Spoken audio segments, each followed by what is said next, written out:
1절부터 볼까요? 1절 보시면 내가 또 이르노니 야곱의 우두머리들과 이스라엘 족속의 통치자들아 들으라. 정의를 아는 것이 너희의 본분이 아니냐, 이렇게 얘기하는데, 여러분 미가 선지자는 특이한 그 어떤 이력을 가지고 있다 그랬잖아요. 선지자들을 구분할 때 남쪽에서 활동했던 선지자, 북쪽에서 활동했던 선지자, 그 다음에 바벨론 포로 시대에 활동했던 선지자들, 그래서 기본적으로 셋으로 나뉘는데, 북쪽에서 활동했던 선지자들은 유명한 사람들 있잖아요. 엘리야나 엘리사가 북쪽에서 활동했고요. 그 다음에 지나간 호세아나 아모스 같은 사람은 북쪽에서 활동했었고요. 남쪽에서 활동했던 사람들은 뭐 이사야, 뭐 예레미야, 에스겔은 뭐 뒤쪽이고요. 이사야, 예레미야 이런 사람들이 아주 유명한 사람들이죠. 그리고 이제 그 포로기 시대에 활동했던 사람들은 꽤 돼요. 다니엘도 그렇고요. 그다음에 학개 스가랴도 포로기 시대의 선지자들이고요. 말라기도 포로기 시대죠. 그런데 이제 그 미가는 아주 특이한데, 뭐가 특이하냐면 제가 1장 할 때 말씀드렸는데, 미가가 활동했던 시기는 이사야랑 동시대라고 지난번에 읽으면서 얘기했잖아요. 그래 이사야랑 동시대인데, 이사야는 남쪽에서 활동했잖아요. 그런데 미가는 남쪽에서 활동하면서 남과 북에 동시에 예언했던 사람으로 유명하죠. 그리고 이제 아모스도 굉장히 특이한데, 아모스는 왜 특이하냐면 아모스는 남쪽 태생으로 북쪽에서 활동했던 아주 유명한 선지자죠. 그래서 북쪽에서 막 외치니까 나중에 북쪽에 있는 선지자들이 뭐라 그러냐면, 야 니네 동네 가서 해, 내 남쪽 가서 예언해, 왜 여기까지 와서 그래? 그러면서 비아냥거리는 것이 7장에 나오죠. 그런 식으로 이제 아주 선지자들이 아주 특별한 어떤 특이한 것들을 가지고 있는 선지자들이 있어요. 그런데 미가는 남쪽에서 태어나서 이사야랑 동시대에 살았는데, 남쪽 유다와 북쪽 이스라엘에 동시에 그 하나님의 말씀을 전했던 그런 선지자로 유명하죠. 그래 왜 그런 말을 제가 드리냐면 1절을 보세요. 1절을 보시면 이렇게 시작하잖아요.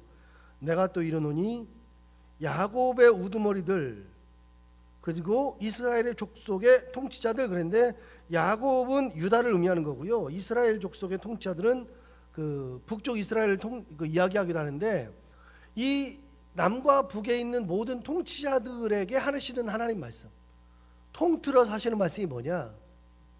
자, 통틀어서 하나님 하시는 말씀이 뭐냐면, 들으라. 정의를 아는 것이 너희의 본분이 아니냐, 그렇게 얘기하는 거죠. 그러니까 남쪽이든 북쪽이든 통치자들, 그들에게 하시는 말씀이 뭐냐면 정의를 알아야 된다라고 말씀하십니다.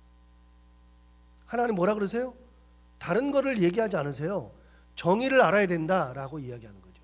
뭔 말이에요? 여러분, 정의를 알아야 되는 것은요, 일반 국민들은 정의를 몰라도 사는데 큰 지장이 없어요. 자기들끼리 그냥 찌적찌적하고 마는데, 통치자들은 그 많은 백성들을 통치하기 때문에 정의를 알아야 된다는 거예요. 누구에게 정의를 외치냐면, 물론 이스라엘 백성들에게 다 정의를 말씀하시지만 누구에게 말씀하시냐면 통치자들에게 말씀하신다. 통치자들에게 하나님께서 원하시는 게 있는데 뭐냐? 그게 정의다. 사람의 직분에 따라서 하나님께서 요구하시는 게 달라요. 그럼 목사에게 요구하는 것들이 있잖아요. 하나님이 목사에게 요구하는 것들이 있어요. 그래서 가끔 그런 생각을 해요. 옛날에 이제 저 선배 목사님들이, 저도 이제 어렸을 때 설교를 들을 때 뭐 가끔 그런 말씀하셨을 때 뭐 진짜 그럴까 싶은 생각이 있었는데, 천국을 가면 목사들이 천국 가기가 더 힘들다 이런 말씀 가끔 하셨어요. 근데 왜 그러냐? 목사들에게 원하는 게 하나님께서 많다 그 말이에요. 목사로서 하나님의 말씀을 붙들고 살고, 목사가 더 하나님의 은혜 가운데 살아야 되고, 목사가 그렇게 살아서 성도들에게 하나님을 보여주는 게 목사니까. 여러분, 가운을 왜 입는다고요? 목사가 가운을 왜 입어요? 구약시대에는 가운을 입는 이유가 분명했어요. 왜 입었냐면 일반 사람들과 성직자들을 구분시키기 위해서 하나님께서 가운을 입혔다고요. 그래서 제사장들이 입는 가운은요 진짜 화려했어요. 그걸 보면 굉장히 화려해요.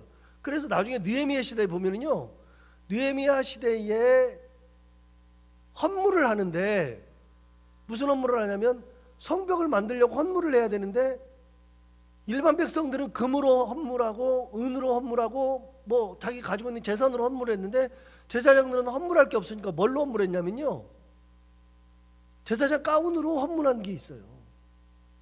굉장히 비쌌다고요. 온갖 보석이 다 달려있고, 그렇게 한 것은요 하나님께서 구분시키는 거예요. 성직자와 일반인들을 구분시키는 역할을 했어요. 그게 이제 구약시대죠. 신약시대에도 그런 역할을 했었는데, 목사 가운이 검게 된 거는 루터 때 그렇게 됐다 그러죠. 루터 때에. 루터 이전까지만 해도 굉장히 화려한 옷을 입었는데요, 루터가 종교개혁을 하면서 보니까 당대의 중세시대의 교역자들이, 신부들이 가운을 입었는데, 그 가운을 입고서 예배 드릴 때는 가운 입었는데 가만히 보니까 신부들이 맨 죄만 범하거든요. 어떤 죄를 범해요? 여러분, 고아원이 어디서 생겼다고요? 고아원의 시작은요 성당에서 시작된 거예요. 누구 때문에? 신부들이 애를 낳아가지고. 이거 비공식적인데 굉장히 공식적인 얘기라고요. 제가 교회에서 전공했잖아요. 그런데 문서를 읽어보면 그런 게 남아있어요. 여러분, 그러니까 신부들이 타락했어요. 굉장히 타락하니까 그것을 입히면 안 된다 그래가지고서 루터가 입힌 게 뭐예요? 검정색을 입힌 거 아니에요. 검정색 언제 입어요? 장례 났을 때 입는 거잖아요. 장례 났을 때에 입는 게 목사의 가운인데, 장례 났을 때 그렇게 딱 입혀서 이제부터 목사들은, 목회자들은 하나님의 전에서 예배를 집례할 때에는 상주 노릇해라 그 말이에요. 뭐 화려한 거 필요 없어요. 전부 다 죽어라 그 말이거든요. 죽어야 된다 그 말이에요. 그러니까 목사 가운은요, 저는 그걸 알고 나서부터는 목사 가운을 함부로 잘 못 입는데, 목사 가운이 진짜 상주 노릇하는 것이 가운이에요. 요즘에는 뭐 스톨 하잖아요. 스톨 해가지고서 뭐 여기다가 뭐 하기도 하고, 박사 받으면 여기다가 세 줄 하기도 하고 별짓 다 하는데요. 스톨, 요즘은 이제 스톨을 이제 공식적으로 다 하죠. 그런데 원래 루터가 종교개혁을 일으키면서 했던 옷은요, 아무것도 없이 새까만 옷으로 그냥 입혔다고요. 여러분, 왜 그래요? 목사들이 하나님 앞에서 먼저 죽어야 된다는 것을 이야기하는 거거든요.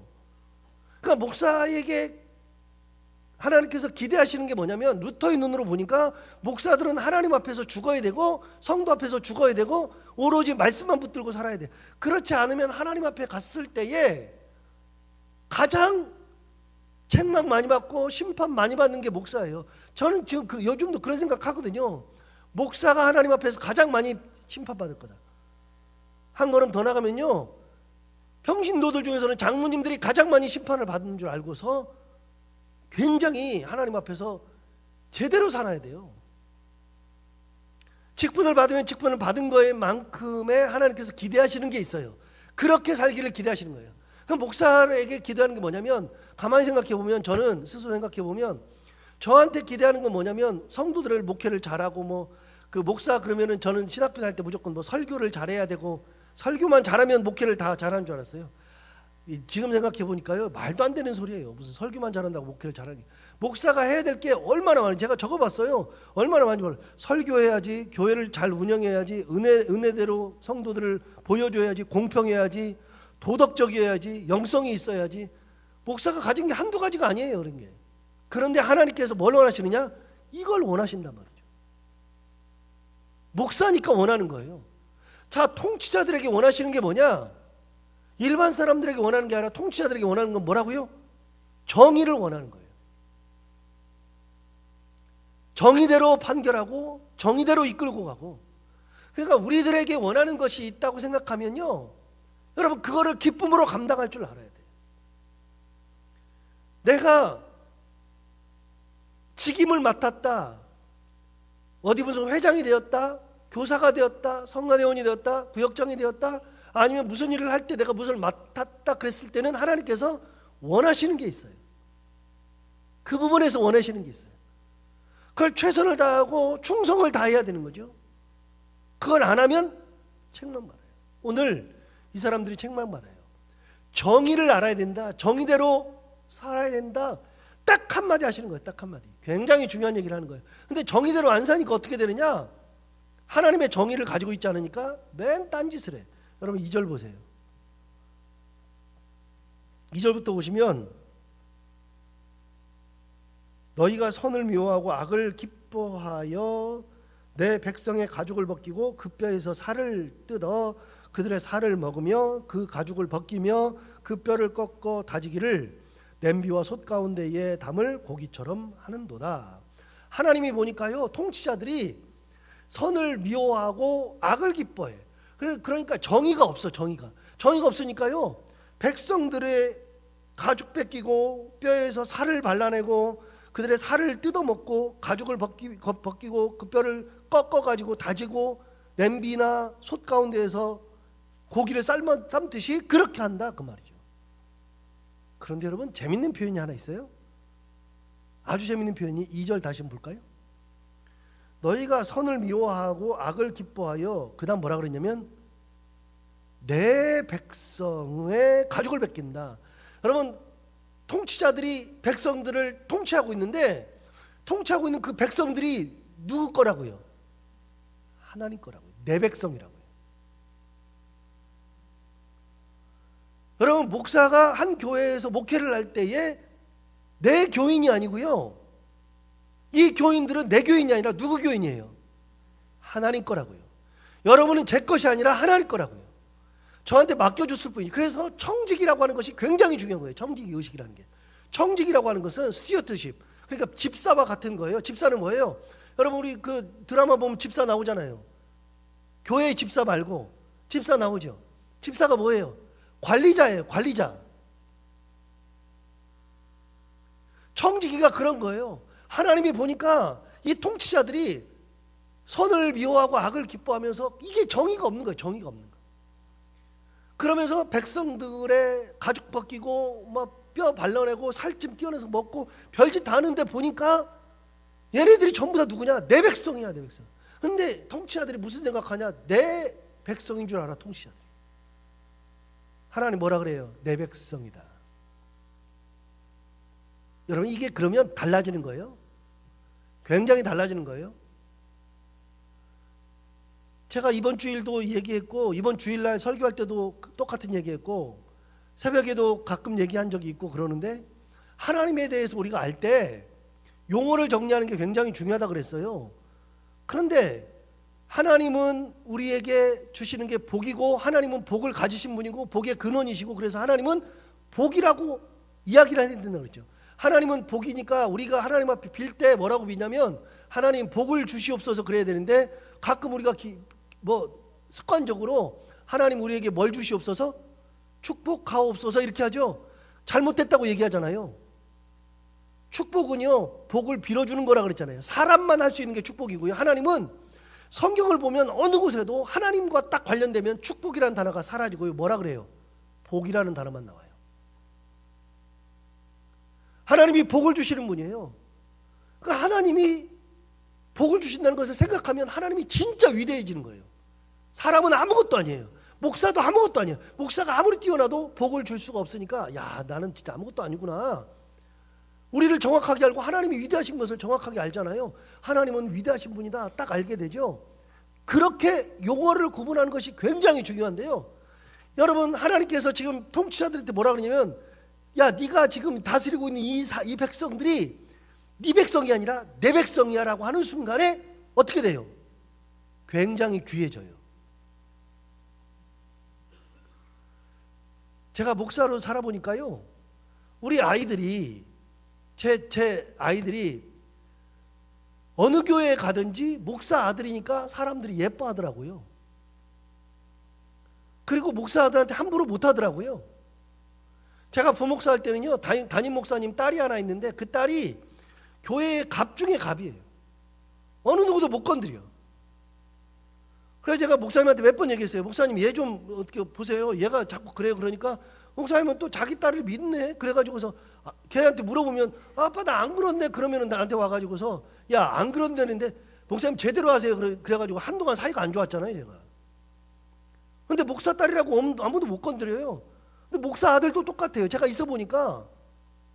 그래서 제가 영락교회 부임하자마자 그 교회에 아이들이 교회 학교 갔을 때 교회 학교 1년을 쫓아다녔어요. 매주 가가지고 선생님한테 꼭 물었어요. 얘가 혹시 목사 아들이라고 딴짓합니까? 애들을 핍박합니까? 뭐 그러면서 1년을 가니까 나중에 선생님이 뭐라 하냐면 목사님 이제 안 오셔도 되겠어요. 얘들 안 그래요. 그러길래 제가 그다음부터 안심했는데 여러분 보세요. 목사 아들도 교회에서 함부로 손 못 대죠. 여러분 목회자가 아무리 성도들을 같이 있어도 성도들은요 목사가 목회는 하지만 목사의 백성이 아니라 누구 백성이에요? 하나님 백성. 이게 굉장히 중요한 거예요. 그 가치를 아는 것이 굉장히 중요한 거예요. 어떻게 함부로 해요? 어디 피부를 벗기려고 뼈를 발라내고 거기다가 살 좀 빼서 뜯어먹고 있어요? 하나님 보니까 웃기지도 않아. 네 백성이 아니라 내 백성인데 그 짓 하고 있냐? 진짜 말도 안 되는 거죠. 하나님 뭐라 그래요? 야, 내 백성이야. 정의를 좀 제대로 알아. 그 말씀 하시는 거죠. 그러니까 여러분 그걸 아는 것이 굉장히 중요한 거예요. 나는 하나님의 백성이라고 하는 거, 내가 하나님의 아들이고 딸이라고 하는 그 개념을 가지는 것도 굉장히 중요하고요. 내가 이 일을 감당할 때 하나님 앞에 섰을 때 하나님이 내게 원하시는 것은 정의다 라고 하는 개념을 가지는 것도 굉장히 중요한 거예요. 자, 4절 한번 볼까요? 4절. 그때에 그들이 여호와께 부르짖을지라도 응답하지 아니하시고 그들의 행위가 악했던 만큼 그들 앞에 얼굴을 가리시리라. 여러분 정의대로 살지 않으면, 정의를 알지 않으면 이상한 짓하고 하나님의 백성을 함부로 대하면 어떻게 되느냐? 그때에 그들이 여호와께 부르짖을지라도 응답하지 아니하시고 그들의 행위가 악했던 만큼 그들 앞에 얼굴을 가리시리라. 하나님이 응답을 안 한대요. 응답 안 하신대요. 하나님이 얼굴을 가리신대요. 여러분 하나님께서 원하시는 것은 단순한 거예요. 여기서 한번 찾아볼까요? 시편 15편. 재밌는 게 나와서 시편 15편은요 진짜 재밌는 게 뭐냐면 이건 정말 설교하기 어려운 게 시편 15편인데